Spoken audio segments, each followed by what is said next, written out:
Hi guys, we're here in Arabian Ranches at the Academy and we're joined again by Alex Gallemore. Last month he tried out the Rogue driver, this month this is the turn of the irons. First of all we tested the Rogue standard iron. Long, accurate, light, is that what you found with it? I think the big thing is, in this day and age, the sort of game improvement performance irons, you are getting the distance and you are getting the tighter dispersion. I found that exactly what happened with the Rogue. Instead of trying to bust it and try and get distance and what goes the furthest, I swung well within myself to try and keep the swing speeds consistent, so we got an honest sort of feedback and review. That's what I found with the Rogue. Launched high, but it wasn't overly spinny, it wasn't that climb up one. Yep.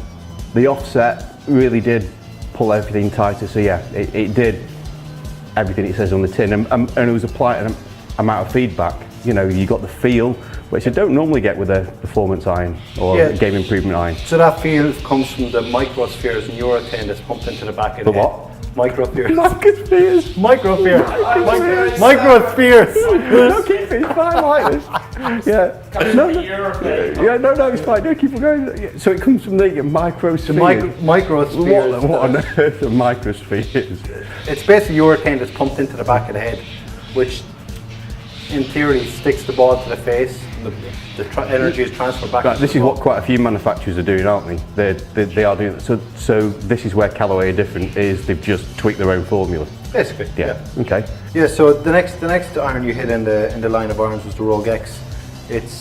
You were really surprised how nice it felt and how workable it was. Well, the two things that really jumped out to me was it had a strong flight. Mm-hmm. It felt on the verge of being forged. It had that nice sort of buttery feel off the face.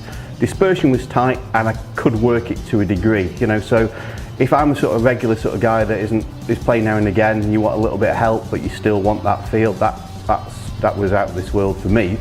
Be interesting to see what you see on the TrackMan, how the two stood up, because that to me, the loft is a bit stronger obviously. Yeah, and that's what we've seen on the TrackMan, that the launch was a little lower, the spin was a little lower, the carry distance went up and the total distance went up because the loft is a little bit stronger, a little bit longer in shaft as well, which adds to that. So in a nutshell, the Rogue, as we found on TrackMan, launched a bit higher because it obviously higher loft. Yep. Dispersion tighter, so your bad ones aren't bad. Yep. When you're really narrowing it in. If you want something with a little bit more performance, feel was about the same for me. I think the X was probably a little bit more on the feel side of things, and I could work it. I'd definitely seriously have a look at that.